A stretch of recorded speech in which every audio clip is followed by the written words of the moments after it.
Hello, welcome back. If you are not new to my channel, if you are returning to listen more to interesting conversations about agile effectiveness, um, about life, interesting topics related to life. If you are new to my channel, my name is Joanna, and this is my tribe, Joanna's or Joanna's tribe. Today, we have actually a returning guest in my tribe. So, once again, I had a chance to meet face to face. Yes, sometimes I meet people face to face. So, I had a chance to meet Pawel Mysliwiec once again in real life. And we decided that, damn, we have another fantastic topic to have a conversation about that. So I'm really, really happy to welcome today once again Pawel. Pawel, who has Polish roots, but don't worry, we are not going to speak in Polish because Pawel is currently living in Canada. He prefers English and French, and as you can imagine, my natural choice is in English, conversation in English. Pawel, thank you for joining me today, and I'm already excited for our conversation.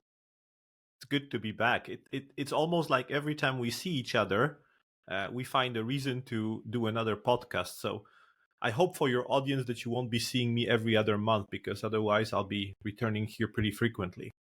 But I'm happy to be back. I think we have a good topic for our conversation today. So hopefully our audience will enjoy listening to us. I hope so too. And actually, Pavel, is it a threat or is it a promise that we are going to see each other every second month? Maybe both. I don't know. Okay. So let's see what the future brings. And let's start with the topic for today. So, why we decided to meet once again? Well, I proposed a topic for a conversation related to, surprise, surprise, psychological safety. And it turned out that this topic is also close to Pavel's heart, to his topics that he studied quite a lot. And today we want to bring an interesting connection. So, how psychological safety can affect organizations as the whole. Yeah, it's been a nice conversation where you introduced this topic to fellow trainers 2 weeks ago. I believe this topic deserves more attention. It's almost like a hidden topic. We speak about frameworks, we speak about methodologies, we speak about teamwork, about collaboration, but there is this underlying state that can drive this to a much different level, to a much higher level of performance, or hamper team development. And this is this psychological safety that has been coined 20, 30 years ago, I think, by Dr. Amy Edmondson.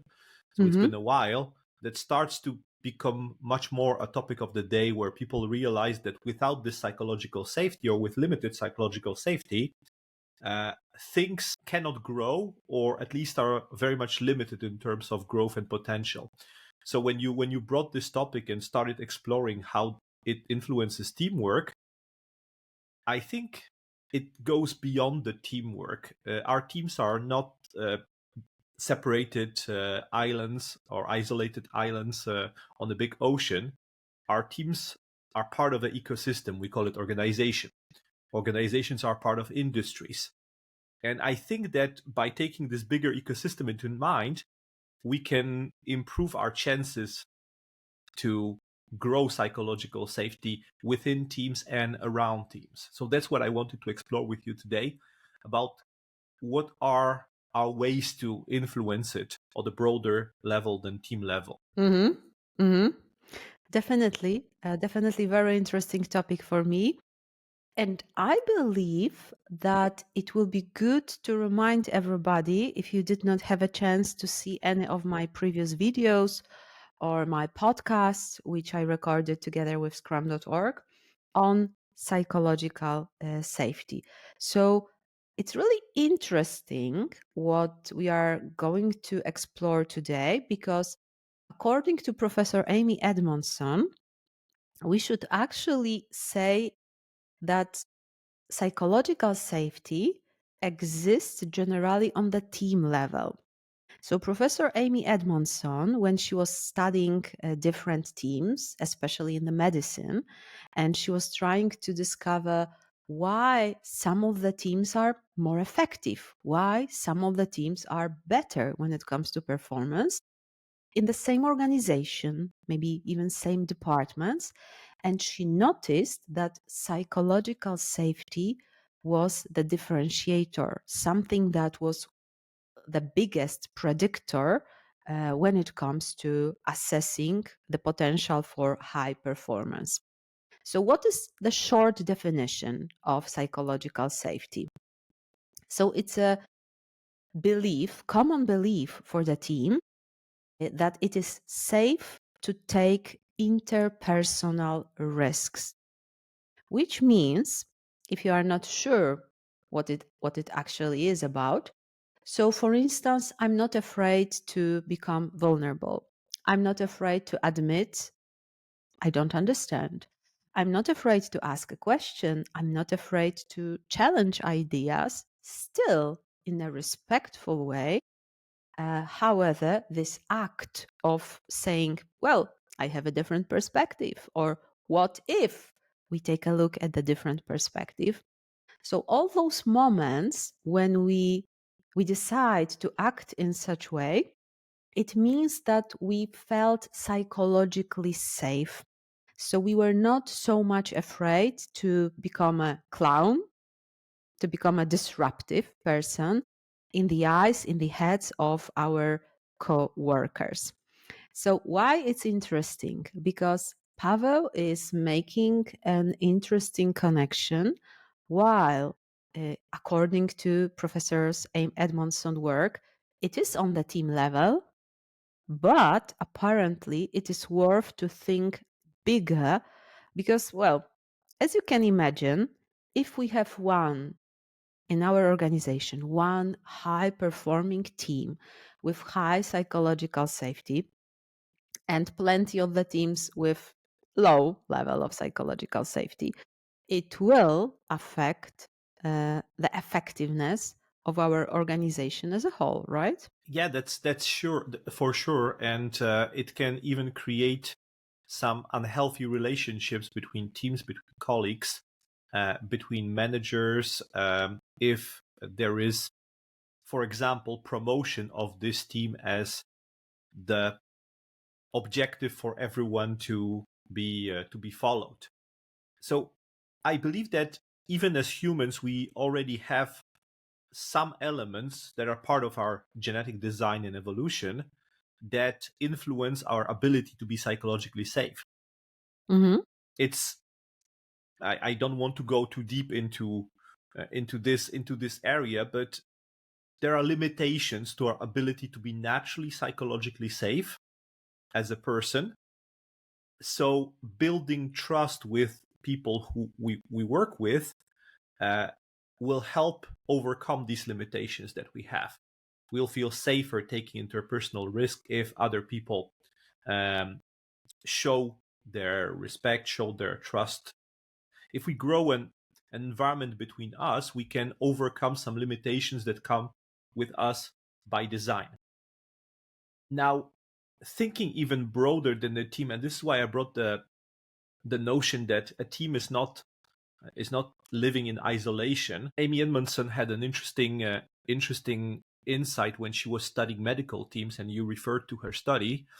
Is there is a culture that is part of the industry, that is culture that is part of the role that we're playing.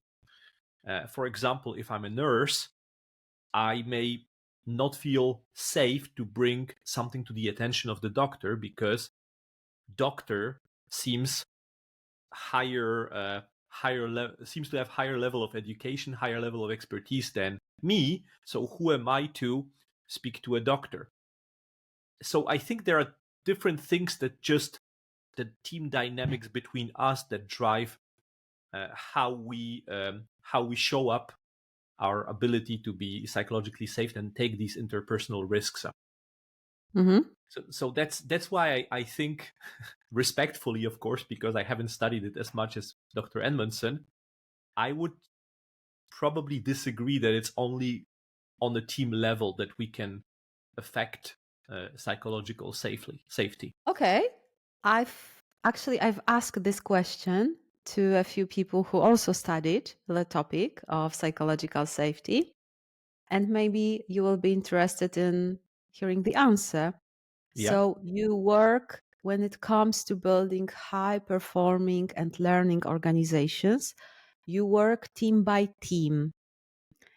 So that was a very short recommendation or idea how to think about it, because um, what I recall from the stories research mentioned by Professor Edmondson is that in many cases it does matter a lot what happens inside of your team, the team that needs to collaborate, that has a common goal, and without that collaboration, they fail. So this is something that I've learned. That's the perspective that I was offered.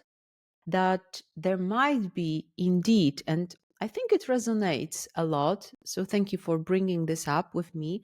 Like culture, in a sense, uh, like this broad uh, air that is put into the organization, I think it will affect generally potential, or as you said, it will help us potentially overcome those limitations related to us protecting ourselves. Because in a sense, psychological safety is encouraging us to become vulnerable, to act in a way that there might be some potential harm. And I'm not, of course, speaking about being punched in our face, but we may simply show ourselves as incompetent person, for instance, right? So in a sense that, yeah, I feel culture, how leaders of different levels, so our bosses of our bosses, like department heads and so on, depending on the structure, they can potentially create conditions that will help us with growing the level of psychological safety. And at the same time, I also saw something that resonated with me when I was studying the work of Professor Edmondson. When the door, physical or virtual door is closed, it really matters what happens inside of the team and their closest leaders, managers. They can affect in the in a way that they have the biggest impact on psychological safety, because this is what in many situations happen, right? Whether I tell my colleague or whether I'm open to receive something from my colleague, whether I'm open to ask for help, right? We've seen those situations when working with the teams.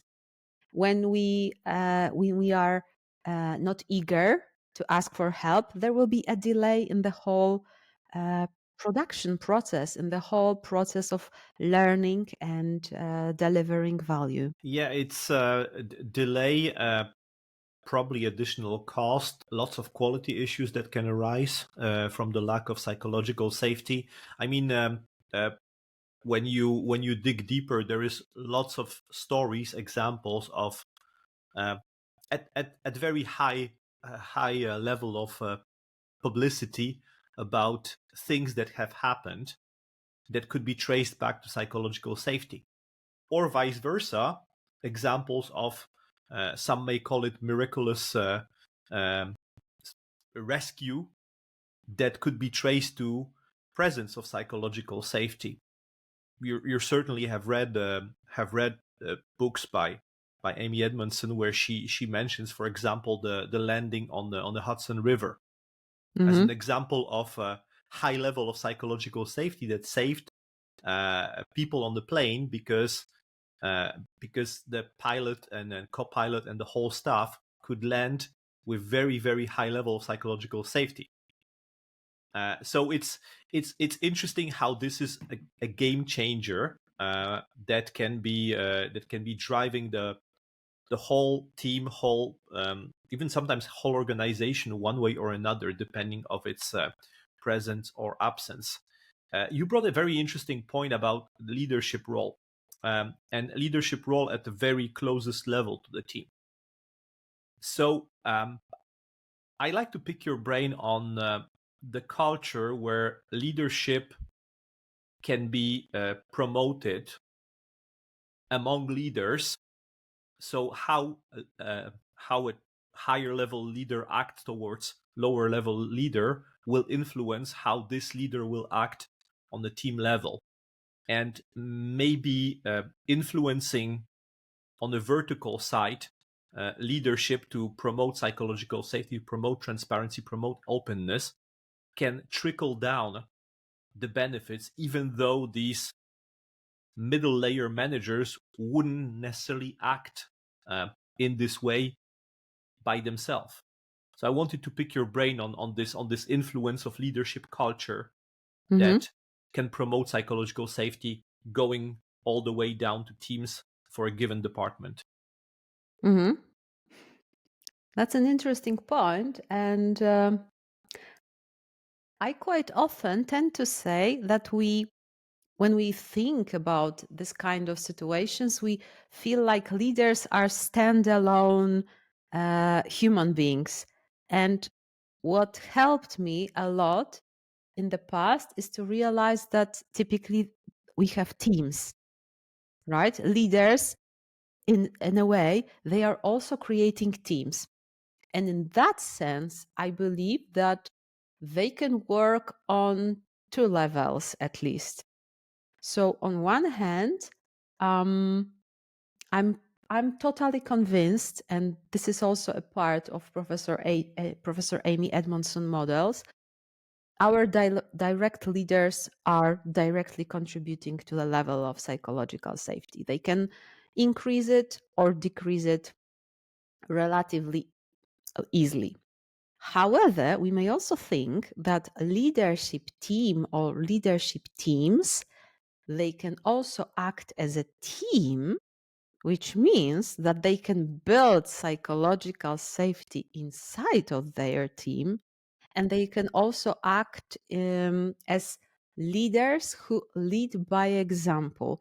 And I think with that perspective, they can also realize that if it's difficult to bring high level of psychological safety for their teams, it will be also a challenge to bring it to other teams, right?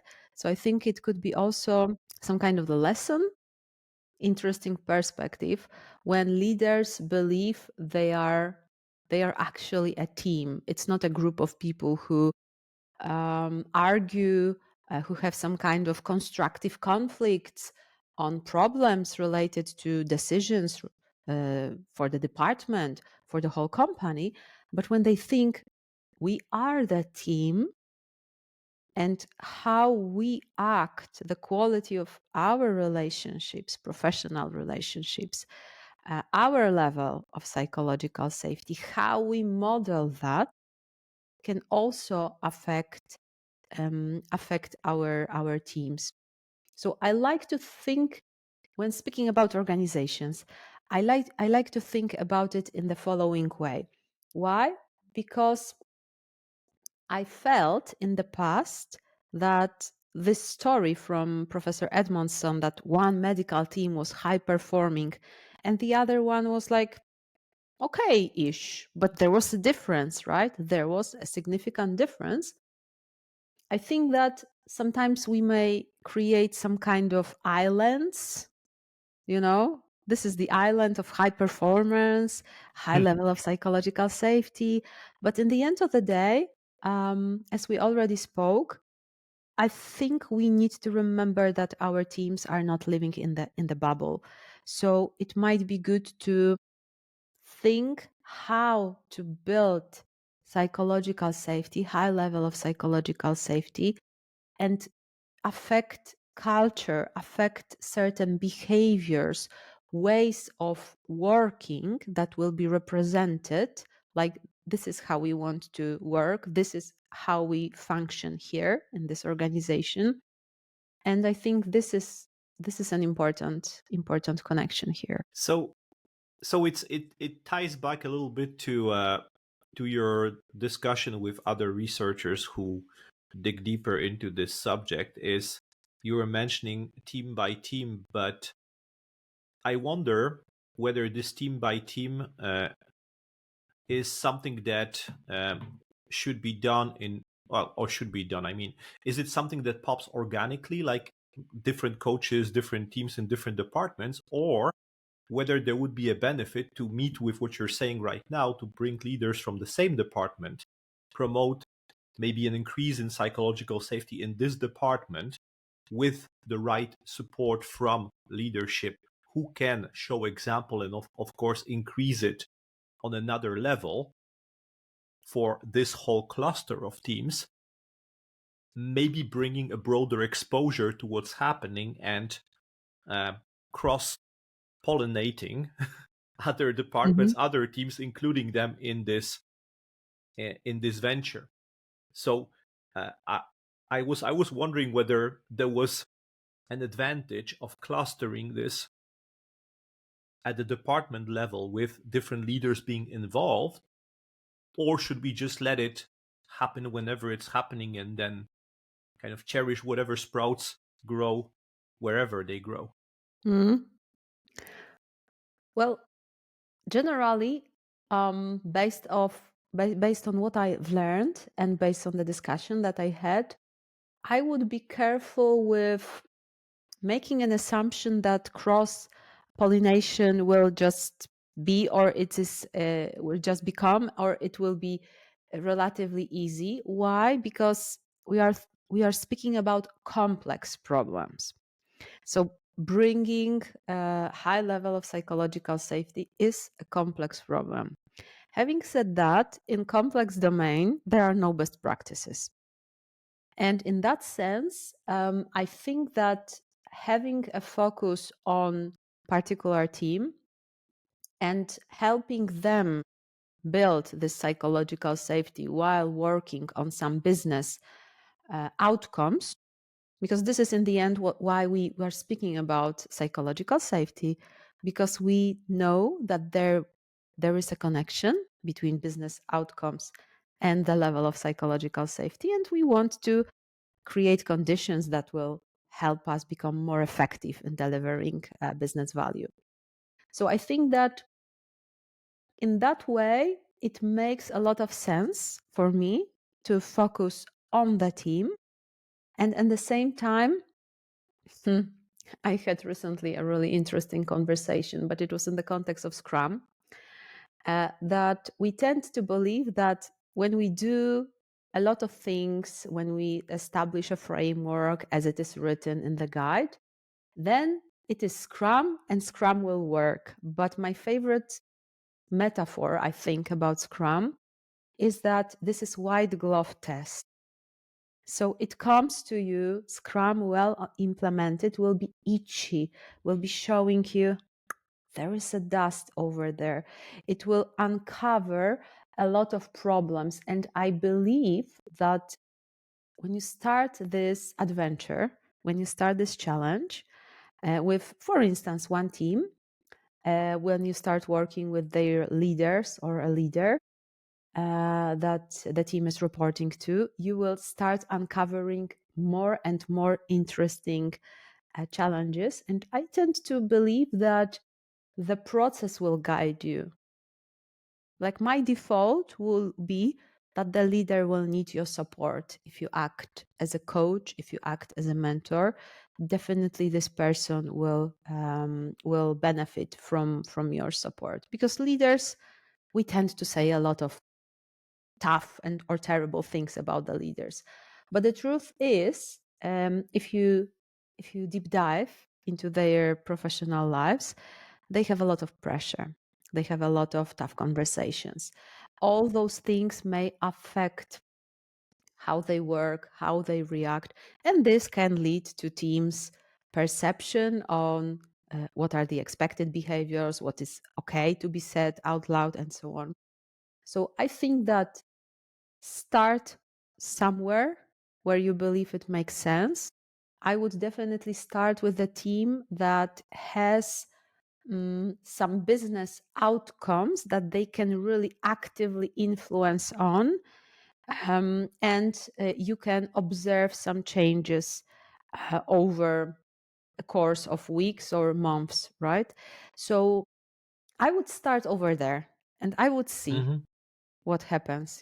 That's my intuition, and that's what I would do if you call me and ask, hey, Joanna, I have a problem. Seems like teams are afraid to experiment. They are not having tough conversations. Can you help us? Then I would say, okay, let's start. Let's start with this team and let's see where this journey will take us. So it brings it back to we don't do it necessarily for uh, just to put some nice feelings in a team, because sometimes we tend to think that psychological safety seems like a new world hippie uh, trend just to make people happy on the beanie bags and everyone chilling. But there is this notion of we try to promote more effective delivery of business outcomes, and on this angle, delivering more effectively business outcomes is rarely done only on a team level, especially in broad organizations.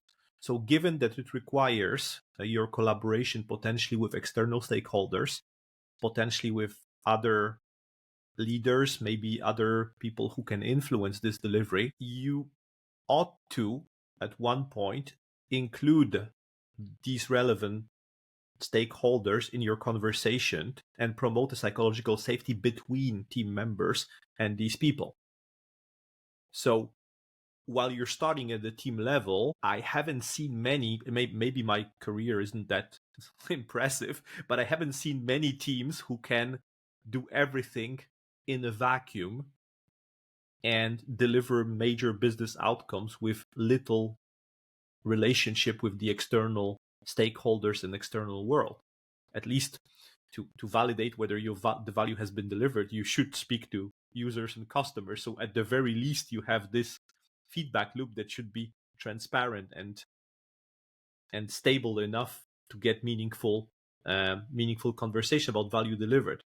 So I wonder whether um, by promoting that in the end we try to deliver best business outcomes for customers, for users, for organization, and showing that we can do it, we build a business case for psychological safety for other people around us. I mean, Mhm. you mentioned cross pollination doesn't necessarily happen by miracle, but if you show that you deliver results, it shows that there is some value in what you're doing and how you're doing it, bringing maybe other people along and maybe creating tensions with other parts of the business. And so, like your itchy glove, like revealing that there might be other problems along the way. So maybe what I'm driving is that it's while it I believe that it should start on the team level because these are the people who can influence the most the deliverables. We shouldn't necessarily keep it on the team level for long if we want to have meaningful deliverables. Mhm. I I think that I agree with you, Pavel, that actually there will be some things, some processes, some changes that will be potentially affecting others, and especially if we show the evidence that while working on our level of psychological safety, we achieved business outcomes or we improved our effectiveness in delivering them, people will see. At least they will start asking themselves what happened, right? That this was possible. And at the same time, I also think that maybe it's worth to emphasize that psychological safety is not a tool that we use to deliver value. Another metaphor that I would love you to reflect on together with me, it's like seasoning. What's the point of eating pepper or even a great mixture of seasoning? Just like you don't do that normally, right? I can imagine different scenarios, of course. But generally speaking, what do you need first? You need good quality ingredients. Mm-hmm. So I also think that when you were speaking about this, we need good feedback loops, right? We need good collaboration. We need good relationship with stakeholders that helps us make the best possible decisions, that brings evidence-based management to our professional life. I think that still, let's put it this way, high quality meat, fish, cheese, vegetables, fruit, all those things, they need to exist, right? So we need skills, we need tools, we need to have, for instance, knowledge in product management, right? We need a knowledge how to work with others. We need a plenty of different things. And I believe that the link between psychological safety and those things is that when when we face high level of psychological safety, it might be just easier to have conversations, to learn from each other, to make certain things better. And for instance, speaking about collaboration with stakeholders, I can imagine that we may be stuck in certain situations that feels like, okay, we do have meetings with important stakeholders, key stakeholders. We are getting some feedback, but maybe actually we don't need some meetings or some feedback. It will be fantastic to have some way of collaboration and closing learning feedback loop. And it might be good to get a real feedback from our stakeholders, uh, not be afraid to challenge each other, still respect, hold, right? But we want to create a space for that. And I think that's the psychological safety. So this will be a seasoning, but while working on improving the level of psychological safety and as a result, improving business outcomes, we will uncover potentially gaps. We will uncover opportunities for different tools, techniques, practices, emergent practices that we need to include in our professional life. Because without that, it's like eating pepper from your hand. Well, you can do that, but it's difficult. It's difficult to get your belly full with the right food if you just focus on seasoning. Yeah. I mean, it's interesting to see it as more a characteristic of the environment rather than a necessary condition to do something. And I think I remember the other metaphor you used for psychological safety is this level of oxygen, or at least that it facilitates our our other vital functions if we have better level of oxygen for breathing, but too much oxygen or too little oxygen, and we are struggling to do much. So it's almost like a quality of the environment, and by knowing the quality of the environment and by influencing this quality of the environment, you can influence most of the things that happen in this environment, regardless whether it's like delivering valuable outcomes, building better quality, improving your process of work, improving collaboration. Everything that is happening in this environment benefits from better air quality. Mm.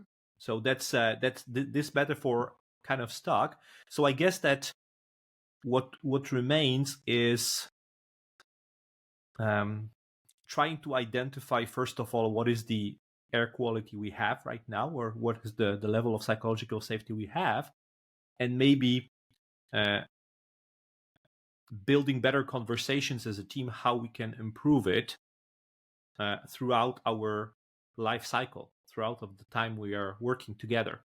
And I guess that for this, there are tools and practices that you're aware of. I mean, the Google questionnaire is the most obvious one that people can go for. The seven question anonymous survey you can do to try to identify the level of psychological safety. But there are better tools and practices that have been developed to help people who might be interested to start thinking about psychological safety, measuring it, and improving it. That's correct. So, if somebody wants to study it alone, on your own, there are quite good inspirations coming from the work of Professor Amy Edmondson.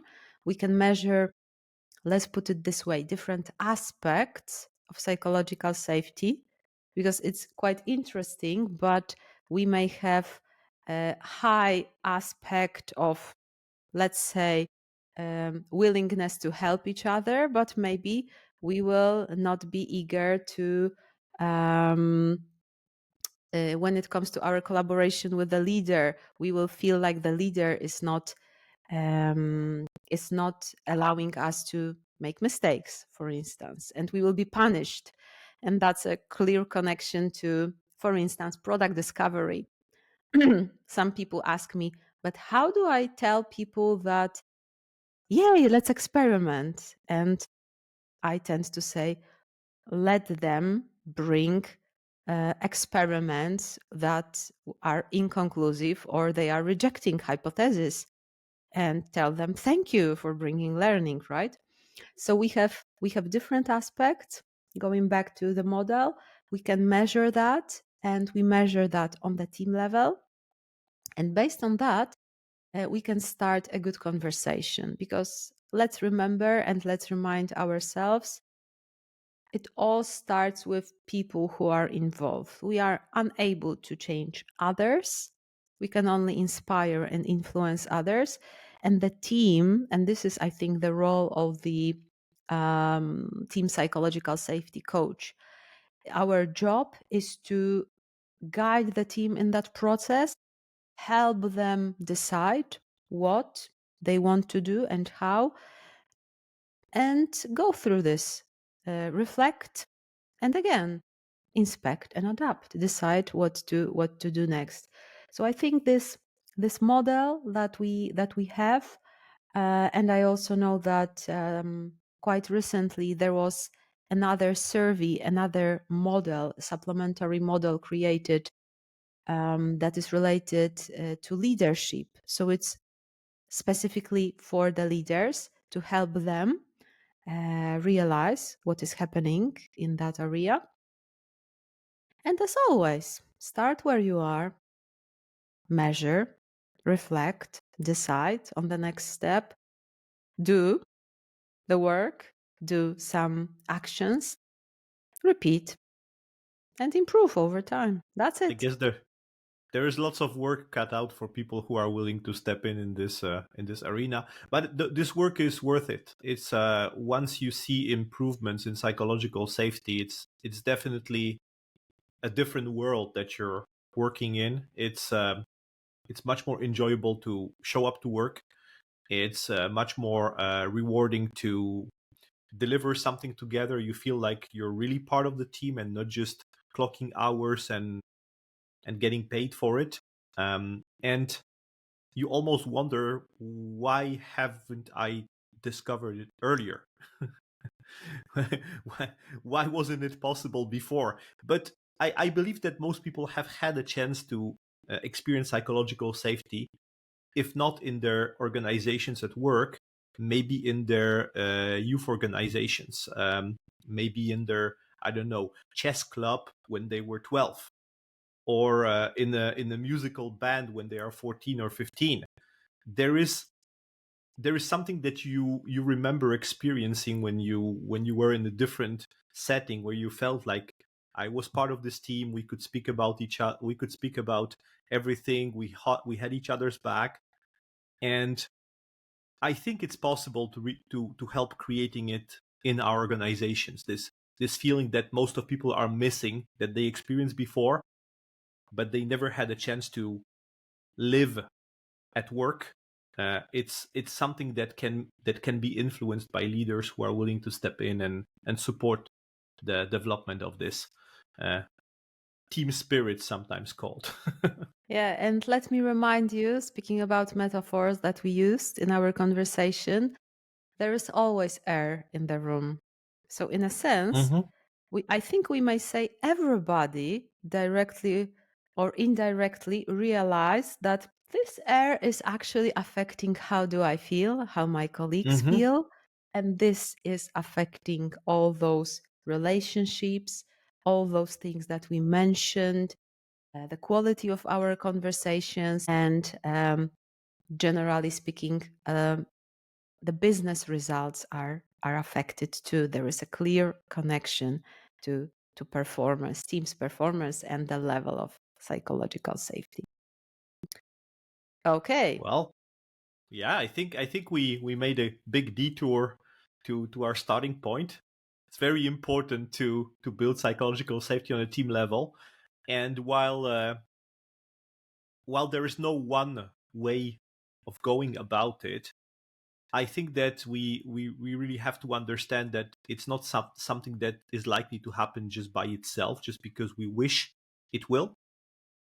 So it requires some support from a person, from people, willingness to try it out. But as with everything, you mentioned that if we see improvements, if we change based on what we are learning, we can get there sooner rather than later. Um, we just have to start working on it, or at least start discussing it if we want to benefit from it. Hmm? Yeah, yeah, definitely, definitely for sure. So it requires as many things. Like if you want to get strong, what do? You do conscious exercises, right? And the same applies to psychological safety. Of course, you can just like ignore the topic. The air is Mm-hmm. always in the room. The question is whether you want to consciously ventilate your room, whether you want to filter your air to make it better. It's just absolutely up to you. So, if you are interested in this topic, if you would love to listen or read more, please take a look at the description. There will be some links to materials, to videos, to books, to articles. If you have any questions, please let us know. As you heard, Paweł is absolutely eager to meet with me every second month. We have it on our recording, on the recording. So it's all set. Now Paweł feels the pressure, and everybody, please don't feel the pressure, but feel invited to leave comments, to let us know whether you liked this topic. Paweł, thank you very much for joining me today. It was a pleasure, and I hope to see you again. Well, always the pleasure. You know that you'll see me again at one point. Maybe not every other month, but hopefully we'll get another chance to explore maybe a similar topic or a different topic.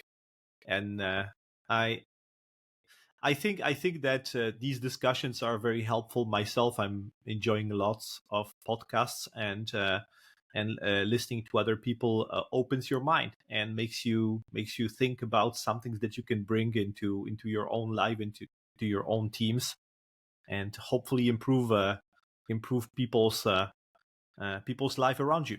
So thank you for doing this and inviting people like me and other fun people to discuss different topics with you. You've heard that. Fun people are allowed. The pleasure is all mine, Paweł. So, once again, thank you very much, everybody, for being here with us today. And I will meet you next time. So, enjoy your day, enjoy your afternoon, enjoy your evening, enjoy your night. I'm not sure what is the time at your side, but you can check that on your own. So, all the best and see you next time. Bye. Thank you.